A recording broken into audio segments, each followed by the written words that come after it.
In 1940, I graduated from high school.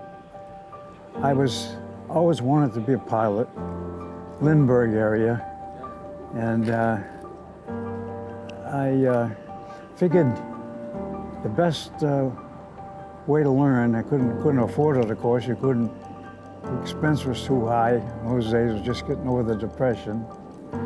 So I figured if I'm going to learn, it's going to be through the service. So I had my sights set when I was in high school going into the Navy, but it required 2 years of college. So I signed up in Northeastern University in Boston and went 2 years there. And just about that time, the war started. I figured the Navy was the best place to go, not only because I came from Beverly, but I figured if you're going to land on those flat tops, you've got to be pretty well educated, so I thought I'd get the best training in the Navy. And I still think so. I think it's the way to go. Pre-flight was in Chapel Hill at that time, North Carolina, University of North Carolina campus. And when I got there, first thing I noticed was people, guys walking down the street with arms in slings and bandages, neck bandages. Everybody seemed to be wounded. And then the quartet or a platoon of cadets would come marching along, and boy, they really marched. I got through pre-flight okay and went, next step was off to primary flight training, which I was sent to Olathe, Kansas, just outside of Kansas City. There we started our flight training in the Stearmans, the old biplanes, not knowing much about the country. Kansas would be a little bit warmer. It sure wasn't. It was, because we were getting into winter.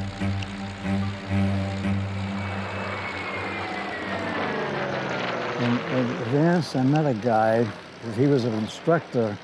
His name was Holt. When he went out to get in the aircraft, he had a front cockpit and a rear cockpit, and normally you flew in the front cockpit. He put me in the back, and he did every aerobatics you could imagine of that airplane. I was in the back end of that, I was like tied to a end of a whip, and I never got sick flying, but that was as close to as I ever got. I was groggy as all hell. I graduated, got my wings, ensign rating. I was now an ensign, and I got my wings of gold, and they sent me off to Melbourne, Florida. There we got checked out in the F4F, Wildcat. That was a stubby little fighter, mid-wing monoplane, retractable, of course, gear and all that kind of good stuff. The wheels on that baby, on the Wildcat, were manually cranked up.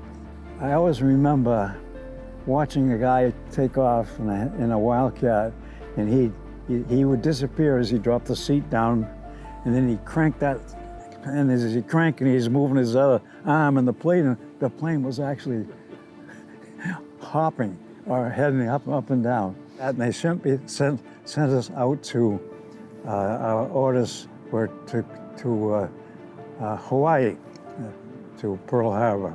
So we were sent out in any vessel that was going, they put it.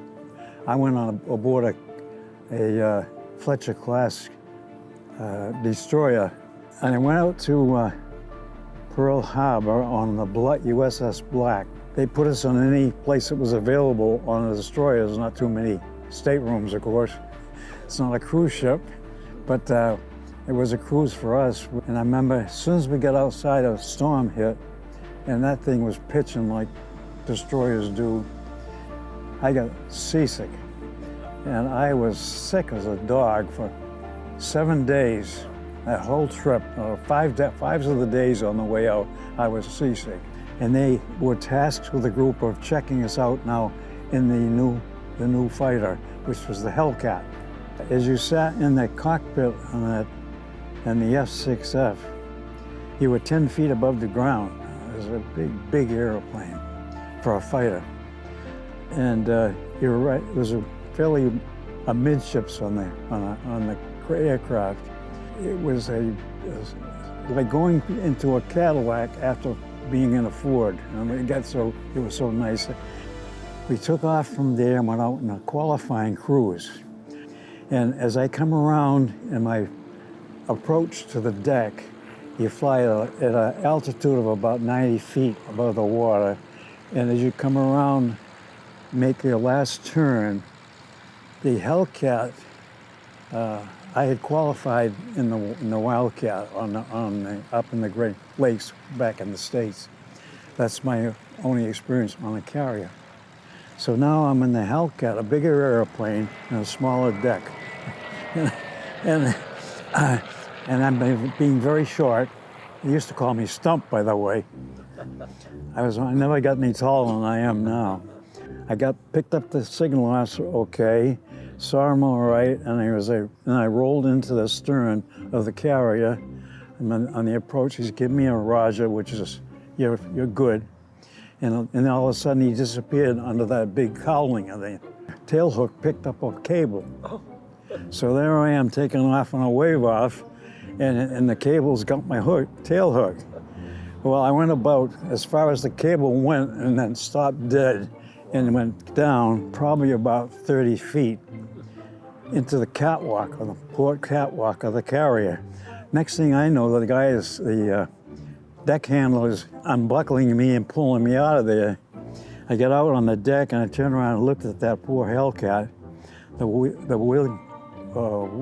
The landing gear strut had come right up through the wing. The wings were drooping. The prop had hit the deck and killed the engine. And there it was hanging on the side of the catwalk. And I said to myself, here I am, all this work I went to and learned, and now they're going to throw me out for the crash.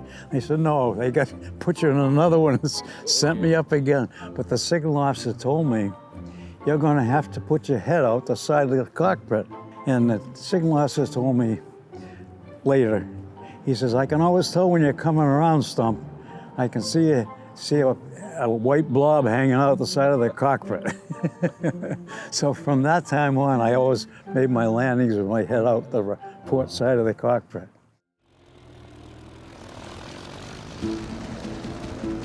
We got there just in time for the Marshall Islands.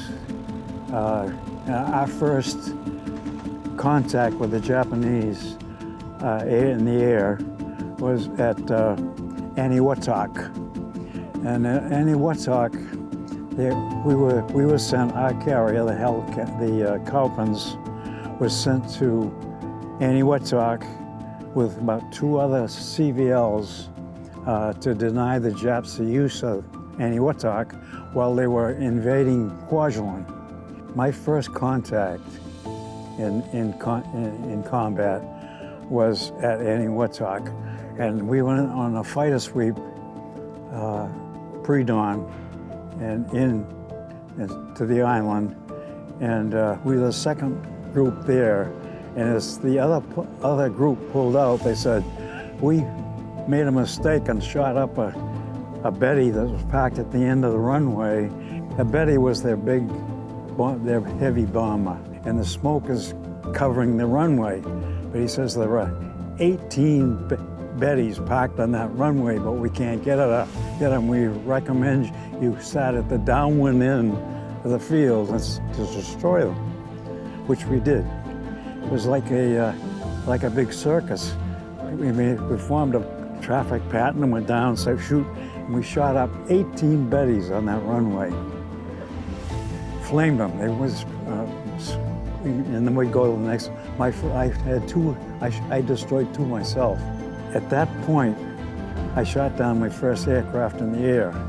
We were at a high altitude, about 20,000, 18 or something like that. And as I looked down, I spotted a Japanese aircraft flying down right on the deck. And I called the flight leader. By the way, I was assigned to fly with the executive officer. It was a great place to be. He was in a lot of action, as being, one of the leaders. And Brownie, his name was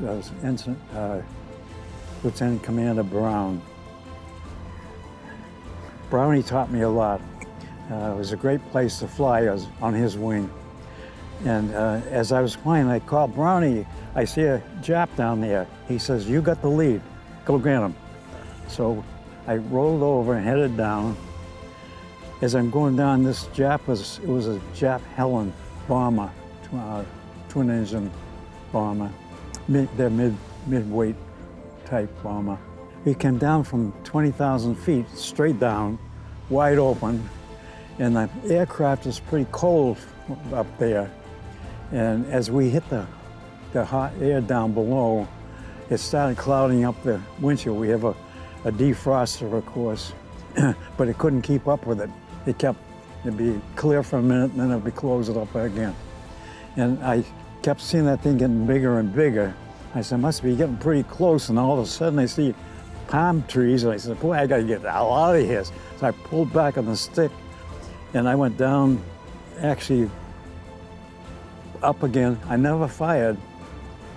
The Jap one saw me over his head, nosed over, hit the beach, bomb. Strike one Jap plane. I never even fired the gun. I put in 2 tours. This was on the first tour. They come up, and it was a real blind attack. We didn't know they were coming. I remember that it's the first time I ever used the expression we were taught. If we're under attack and you're trying to get to the ready room, you yell out, "Gangway fighter pilot." It's the first time I ever get to use that term.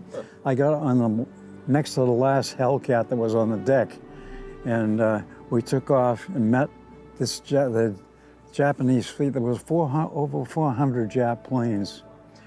I shot down a Zero on that during the Marianas turkey shoot. As close as I ever got to really dogfighting, we were taught, do not try to dogfight a Zero. Yeah. They were much more maneuverable than any aircraft I ever saw. They were fantastic. If you was up here coming back onto a Zero, a Zero could turn just right underneath you. You couldn't believe how that thing would snap right back up at you. They couldn't turn to the right at high speeds. So our rules were keep the throttle to the firewall. When you're dogfighting with Zero, you're not supposed to mess with them. I was leading, as I say, a group of 4 Hellcats. And I'm circling the ship on combat air patrol. We had usually put one group at 10,000 feet, one group at 20,000 feet, two divisions. I get a call on the fighter director called, and it says, "Buster," and he never used the term Buster. Buster was wide open, everything goes, get there as fast as you can. As soon as he said Buster, I immediately hit the belly tank, rolled into a turn. I left my other 3 aircraft are behind so far. They were a quarter of a mile behind me by the time they figured, this looks pretty serious. So I couldn't see anything. The fighter director says, he's at there 11 o'clock. I'm looking and I see a little speck. I says, oh, I got him in sight. Still, these guys are trying to catch up to me. They couldn't catch me. It was a Dyna, and he never saw me. I flew right up his tail. I told my division, cover my ass. I'm on this guy's tail. And I don't dare to look away. So they were right behind me. I just flew right up on him. I hadn't got quite within normal range. We normally fired at about 8,000 feet from the target. I want to make sure the guns were charged. lifted the nose just a little bit higher than normal, gave it a little burst. Be damned if it didn't hit the thing and pow, he blew up. It was the easiest fighter kill I had. And that was about it. I can't think of anything else that was really exciting, but it was an exciting time. It really was.